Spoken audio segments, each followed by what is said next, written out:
আচ্ছা, আমরা এখন শিখব ওমেগা এর ব্যবহার। আমরা এই জাতীয় যে আমার ডব্লিউ এর মতো দেখতে সেটাকে ওমেগা বলা হয়। আর ওমেগা কোথা থেকে আসলো, কিভাবে উৎপত্তি হলো, তার ব্যবহারটা আমরা একটু জানি। আর প্রথমে আমি একটা ইকুয়েশন ধরছি। ইকুয়েশনটা এক্স কিউব ইকুয়াল টু মনে করো 1। এবার আমরা এতদিন পর্যন্ত যেটা জেনেছি এক্স কিউব ইকুয়াল টু 1, এই যে ইকুয়েশন এর যদি আমরা সলভ করি তাহলে আমরা কি পাই, এক্স ইকুয়াল টু 1 পাই। কিন্তু আমাদের কখনো কি এটা মনে হয়েছে যে যেহেতু এক্স কিউব ইকুয়াল টু 1 আছে, তাহলে এটা কিউবিক ইকুয়েশন।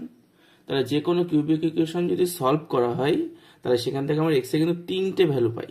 তাহলে আমরা এখানে কি করেছি, এক্স ইকুয়াল টু 1 নিয়েছি, মানে এক্স এর একখানা ভ্যালু নিয়েছি। অর্থাৎ এখানে আমাদের এখনো দুখানা ভ্যালু আমরা নিইনি। তাই সেই দুখানা ভ্যালু কোথায় গেল, কি দুখানা ভ্যালু, আমরা আজকে সেটাই জানবো। তাহলে আমি কি করছি, এখন x cube minus 1 equal to 0 লিখছি। তাহলে এটাকে যদি আমরা ভাঙি তাহলে কেমন হবে, x minus 1 into x square plus x plus 1 equal to কত, 0। তাহলে অর এখান থেকে দেখো আমরা এক্স এখান থেকে লিখতে পারি x minus 1 equal to 0 or x square plus x plus 1 equal to কত, 0। অর এখান থেকে আমরা দেখো পেলাম এক্স ইকুয়াল টু 1। তাহলে এই যে এক্স ইকুয়াল টু 1টা আমরা নিয়ে এতদিন কাজ করছিলাম, তাহলে এই যে একটা ইকুয়েশন পড়ে থাকলো যেটা হচ্ছে কোয়াড্রেটিক ইকুয়েশন, সেই ইকুয়েশন থেকে যে রুটগুলো আসবে সেগুলো কোথায় গেল, সেগুলো আমরা এতদিন নিইনি। কারণ এইখান থেকে যে রুটগুলো আসবে সেগুলো সব হবে কমপ্লেক্স নাম্বার বা ইমাজিনারি নাম্বার। তাহলে সেই কমপ্লেক্স নাম্বার যেহেতু আমাদের এতদিন পর্যন্ত সিলেবাসে ছিল না, এই জন্য এর রুটগুলোকে সব বাতিল করে দেওয়া হয়েছিল। আমরা এখন এই রুটগুলোকে শ্রীধর আচার্যের সাহায্যে বের করি। তাহলে এক্স ইকুয়াল টু কত হবে, -1 plus minus root over B square minus 4 into A into C by 2 into A. তার মানে হলো -1 প্লাস মাইনাস রুট ওভার দেখো -3 বাই 2, -1 প্লাস মাইনাস দেখো হচ্ছে আই রুট ওভার 3 বাই 2, এটা হলো। এবার আমরা কি করব, এই যে যেটা পেলাম সেটাকে দুটো ভাগে ভাঙি, -1 plus i root over 3 by 2 আর -1 minus i root over 3 by 2। এই যে ভ্যালু এলো, এই ভ্যালুগুলোকে আমরা একটাকে ধরবো ওমেগা। তাহলে এইটাকে আমরা ধরলাম ওমেগা। এবার বিষয়টা হচ্ছে এইটাকে যদি আমরা ওমেগা ধরি, আমরা এইটাকে ধরলে কি হতো, কোনো অসুবিধা হতো না, এইটাকে ওমেগা ধরতে পারতাম। তাহলে আমরা যদি ওমেগা স্কোয়ার করি, অর্থাৎ ওমেগার ভ্যালু যদি এটা ধরি তাহলে ওমেগা স্কোয়ার করে দেবো, এর ভ্যালুটা আসছে, অর্থাৎ এটা হচ্ছে ওমেগা স্কোয়ার। আবার এটাকে যদি ওমেগা ধরতাম তাহলে আমরা দেখতাম এইটার ভ্যালু আসতো ওমেগা স্কোয়ার। অর্থাৎ একটা যেহেতু রেসিপ্রোকাল আছে, তাহলে একটাকে ওমেগা ধরলে আর একটা অবশ্যই ধরতে হবে ওমেগা স্কোয়ার। তাহলে আমরা কি পেলাম, এই যে ভ্যালু পেলাম। অর্থাৎ আমাদের কি এলো, আমাদের এলো যে যদি এক্স কিউব ইকুয়াল টু 1 এই ইকুয়েশন হয়, তাহলে ইকুয়েশন থেকে আমরা 3টে রুট পাবো। কি কি, একটা হবে এক্স ইকুয়াল টু 1, একটা হবে ওমেগা, একটা হবে ওমেগা স্কোয়ার। এই 3টে রুট আমরা পাবো, হলো। তাহলে এবার ওমেগা যদি একটা এর রুট হয়, এক্স কিউব ইকুয়াল টু 1 যদি একটা রুট ওমেগা হয়, তাহলে কি হবে, নিশ্চয়ই ওমেগা কিউব ইকুয়াল টু কত হবে, 1 হবে। ওমেগা কিউব ইকুয়াল টু 1 হবে। তাহলে এইটা আমাদের মনে রাখতে হবে যে ওমেগা কিউবের ভ্যালু অলওয়েজ কি হয়, 1 হয়। আর কি হবে, আর দেখো আমরা ওমেগা কোথা থেকে ডিডিউস করেছি, x square plus x plus 1 equal to 0, এখান থেকে ওমেগা ডিডিউস করেছি। তাহলে ওমেগা কি হবে, তাহলে ওমেগা এটাকে নিশ্চয়ই স্যাটিসফাই করবে। তাহলে এখান থেকে আমরা কি পাবো, omega square plus omega plus 1 equal to 0, আমরা এইটা পাবো, হয়েছে। তাহলে এইটা, অথবা এটাকে অনেক সময় এমন করে লেখা হয়, ঘুরিয়ে লেখা হয় 1 plus omega square equal to 0, এই যে এইটা। এই দুটো বিষয় আমাদের মাথায় রাখতে হবে, অর্থাৎ ওমেগা কিউব ইকুয়াল টু আমরা 1, এইটা আমার লাগবে, আর 1 plus omega square equal to 0, এইটা আমার লাগবে। তাহলে এই দুটো সাহায্যে আমরা এখানে এই তোমার যে 5.6 আছে, এই 5.6 এর অঙ্কগুলো এই দুটো সাহায্যে আমরা করব। এই ফর্মুলা দুটো তোমাদের অবশ্যই মনে রাখতে হবে। আচ্ছা, এবার তাহলে আমরা 5.6 এ চলে আসি।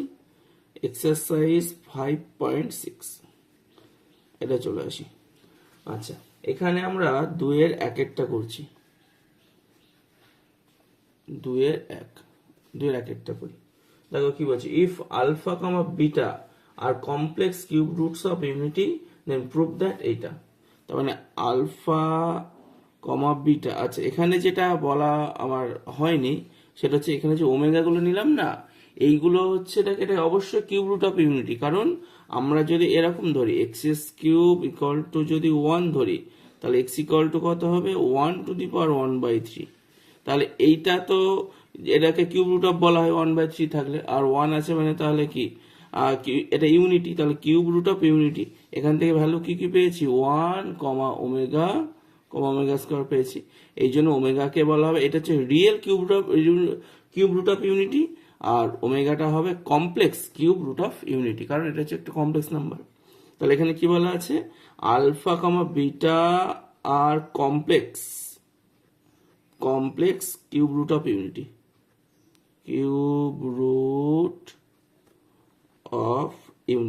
এইটা আমাদের বলা আছে।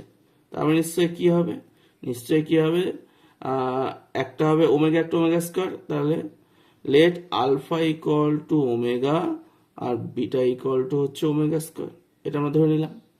হলো, তাহলে এবার আমরা কি করব, এরা যেটার ভ্যালু বের করতে বলেছে আমরা সেই ভ্যালুটা বের করে দিই। বেশ, তাহলে এবার এলএইচএস বলে লিখে নি, এলএইচএস।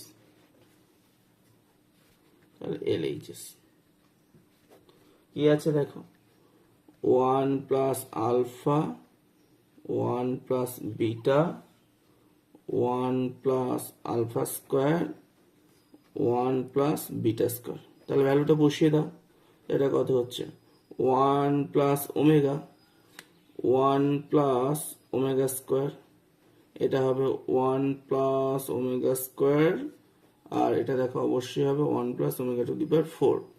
এবার আয়ের ক্ষেত্রে আমরা কি করছিলাম, যখন আই ছিল আমরা করছিলাম যেখানে যেখানে আই স্কোয়ার বা তার চেয়ে বড় আছে সেখানে আমরা আই স্কোয়ার ভ্যালুটা কি করছিলাম -1 বসাচ্ছিলাম। এখন আমরা কি করব, যেখানে যেখানে ওমেগা কিউব বা ওমেগা কিউবের চেয়ে বড় আছে সেই সমস্ত ভ্যালুগুলোকে আমরা কি করব, সব 1 বসাবো, কারণ আমরা আগেই বের করে নিয়েছি ওমেগা কিউব ইকুয়াল টু কত হয়েছে 1। তাহলে আমরা এখন কি করব, এই যে ওমেগা টু দি পাওয়ার 4 আছে, তাহলে এটা কি লিখবো ওমেগা কিউব ইন্টু ওমেগা, তাহলে ওমেগা কিউব মানে 1 হয়ে গেল। তাহলে আমরা এখানটা লিখতে পাচ্ছি দিস ইজ ইকুয়াল টু দেখো 1 plus omega, 1 plus omega square, 1 plus omega square into এটা হলো তাহলে 1 plus omega cube into omega. এবার এই ওমেগা কিউবকে আমরা কি করব 1 বসাবো। তাহলে আমরা 1 যদি বসাই দেখো এটাকে আমরা এরকম পাচ্ছি 1 plus omega into 1 plus omega square, তার দেখো হোল স্কোয়ার হয়ে গেল, এটা পেয়ে গেলাম। এটা যে পেয়ে গেলাম আমরা কি করব, এই দেখো 1 আমরা কি শিখেছিলাম 1 plus omega square equal to 0। তাহলে 1 প্লাস ওমেগার ভ্যালু কত হবে, নিশ্চয়ই মাইনাস ওমেগা স্কোয়ার। তাহলে এখানে আমরা বসিয়ে দিচ্ছি মাইনাস ওমেগা স্কোয়ার হলো। তাহলে এটা ভ্যালু নিশ্চয়ই কত হবে মাইনাস ওমেগা, তার মাথায় কি হয়ে গেল হোল স্কোয়ার হয়ে গেল। তাহলে দিস ইজ ইকুয়াল টু কি দাঁড়িয়ে গেল ওমেগা কিউব তার হোল স্কোয়ার, তার মানে হলো 1 স্কোয়ার, তার মানে অ্যান্সার হয়ে গেল 1। এটা আরএইচএস আছে আমাদের, তাহলে এটা প্রুভড হয়ে গেল। এবার আমরা চলে এসেছি দেখো 2-এর প্রবলেমটা কি আছে, এখানে 1 মাইনাস এটা আছে দেখতে পাচ্ছ। তাহলে আমাদের প্রুফ করতে হবে কি, এটাকে 32 প্রুফ করতে হবে। তাহলে আমাদের সবসময় এখানে একটা জিনিস তোমরা খেয়াল রাখবে, কি খেয়াল রাখবে, যেখানে যেখানে ওমেগা কিউব আছে সেখানে সেখানে 1 বসাবে, আর যেখানে যেখানে 1 প্লাস ওমেগা আছে সেখানে মাইনাস ওমেগা স্কোয়ার বসাবে, যেখানে যেখানে 1 প্লাস ওমেগা স্কোয়ার আছে সেখানে সেখানে তুমি মাইনাস ওমেগা বসাবে। এইটা একটু খেয়াল রাখলেই তোমার সমস্ত প্রবলেম এখানে যা আছে সলভ হয়ে যাবে। তাহলে এখানে কি আছে দেখো, এই দেখো 1 প্লাস ওমেগা স্কোয়ার আছে, 1 প্লাস ওমেগা স্কোয়ার, তাহলে এটা মাইনাস ওমেগা, এখানে আছে আর একটা মাইনাস ওমেগা, তাহলে minus omega whole to the power 5 plus এখানে দেখো 1 প্লাস ওমেগা আছে, তাহলে এখানে minus omega square whole to the power 5। তাহলে এটা কত হচ্ছে দেখো minus 2 omega whole to the power 5 plus এটা দেখো minus 2 omega square whole to the power 5। 32 কত ওমেগা টু দি পাওয়ার 5, এটা মাইনাস কত 32 ওমেগা টু দি পাওয়ার কত হচ্ছে বলো 10। তাহলে -32 কমন নিয়ে নিলাম, তাহলে এখানে কত হচ্ছে দেখো, এটা হলো omega cube into omega square plus এটা হচ্ছে দেখো ওমেগা কিউব তার হোল কিউব ইন্টু কত ওমেগা, তার মানে -32 into 1 into omega square plus 1 cube into omega, তার মানে -32 into omega square plus omega, তার মানে -32 ইন্টু -1, তার মানে দেখো অ্যান্সার হয়ে গেল 32। এটা আমাদের কি দিয়েছিল, RHS। এইভাবে যত প্রবলেম আছে সমস্ত জায়গাতে যেখানেই বলবে কিউ রুট অফ ইউনিটি বের করো, সেখানে তোমরা কি করবে, ওই ভ্যালুটাকে ওমেগা বা ওমেগা স্কয়ার ধরে নেবে, আর যেখানে ওমেগা কিউব আসবে সেখানে 1 বসাবে, আর যেখানে তোমার 1 প্লাস ওমেগা আসবে মাইনাস ওমেগা স্কয়ার বসাবে, আর যেখানে 1 প্লাস ওমেগা স্কয়ার আসবে সেখানে মাইনাস ওমেগা বসাবে, তাহলে সমস্ত প্রবলেম সলভ হয়ে যাবে।